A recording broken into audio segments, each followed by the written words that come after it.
नमस्कार। एक बड़ी खबर है और स्वाभाविक तौर पर चुनाव के मौसम में या मतलब जब चुनाव की उल्टी गिनती शुरू हो चुकी है, नॉमिनेशन की प्रक्रिया शुरू हो गई, तो बड़ी खबर ही आएगी।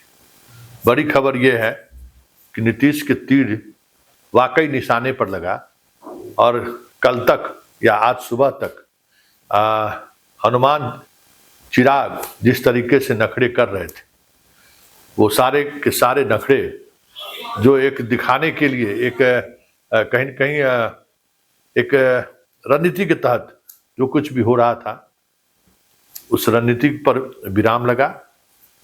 ऑल इज वेल, एनडीए में सारे सीट शेयरिंग पर समझौता हो गया।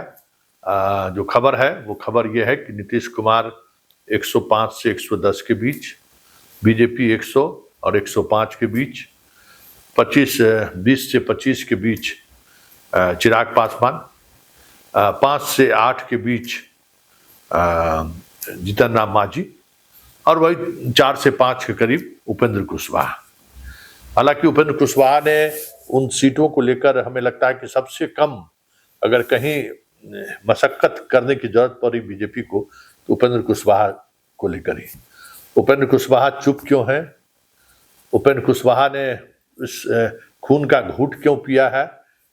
इसका मतलब राजनीति के जानकार बेहतर समझ रहे हैं कि अक्सर उपेंद्र कुशवाहा लंबी दूरी तक सोचते हैं, काफी दूर सोचते हैं और तत्कालिक लाभ अगर कुछ मिल रहा है उससे वो थोड़ा परहेज करते हैं।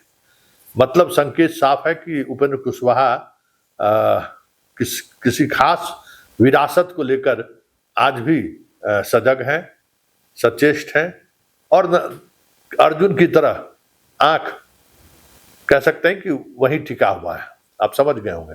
वशिष्ठ नारायण सिंह से कल मिलना, नीतीश के बेटे को राजनीति में लाने को लेकर बयान देना, ये सब कुछ संकेत है और उस संकेत को समझा जा सकता है।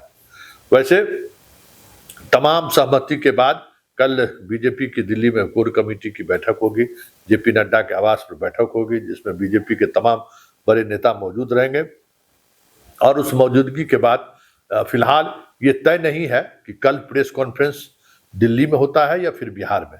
दिल्ली में बैठक होगी, नीतीश के शामिल होने की संभावना ना के बराबर है। नीतीश कहीं भी बैठक में शामिल नहीं होंगे। दिल्ली शामिल होते हैं तो फिर ललन सिंह, संजय झा, चिराग और बाकी जो पार्टी के बड़े नेता हैं वो वहां मौजूद रह सकते हैं। पटना हुई तो फिर तमाम बड़े नेता के साथ साथ नीतीश से भी आग्रह की जा सकती है कि नीतीश भी उस बैठक में, उस घोषणा में शामिल हुए। अमूमन इस तरीके की सीट की घोषणा में के दौरान नीतीश कुमार कभी प्रेस ब्रीफिंग के दौरान उपस्थित नहीं रहे पहले भी, तो उसकी उम्मीद कम ही की जा रही है। प्रेस कॉन्फ्रेंस लेकिन कल होगा ऐसी खबरें आ रही है।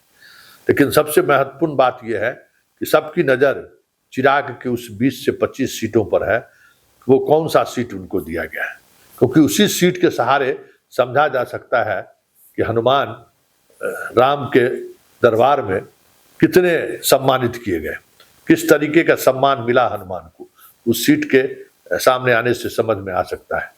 लेकिन दूसरी तरफ ये भी है कि जदयू के अंदर भी जो कुछ भी चल रहा है, आज हालांकि मुख्यमंत्री आवास पर पूरा दिन सन्नाटा छाया रहा, कोई गतिविधियां नहीं रही हैं। रात को संजय झा, ललन सिंह और विजय चौधरी के आने की खबर है, बाकी कोई पॉलिटिकल गतिविधि नहीं हुई है।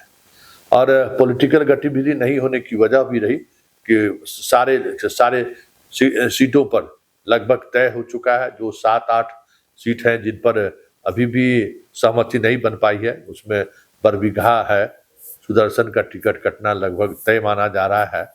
खबर यह रही कुशेश्वर स्थान है, जहाँ शशि हजारी का टिकट कटना तय माना जा रहा है। बेलसंड है राय, उसका टिकट कटना तय माना जा रहा है। डॉक्टर तो पहले ही चले गए थे, बीमा भारती पहले ही चले गए। मतलब खास करके एक मंत्री पर भी नजर है और वो आरसीपी के काफी करीब रही हैं। कहा जा रहा है कि तेजस्वी से थोड़ी बातचीत उन्होंने बढ़ाई है। मतलब जो पार्टी के प्रति वफादार नहीं रहा है, जो नीतीश के प्रति वफादार नहीं रहा है, ऐसे लोगों को नजरअंदाज करने की, मतलब उनको पार्टी अपने अपने दल से, अपने विधायकी से उसको हटाने का निर्णय ले लिया है। लेकिन सबसे दिलचस्प कल के प्रेस कॉन्फ्रेंस में होगा वह कौन सी सीट है जो हनुमान को दी गई है।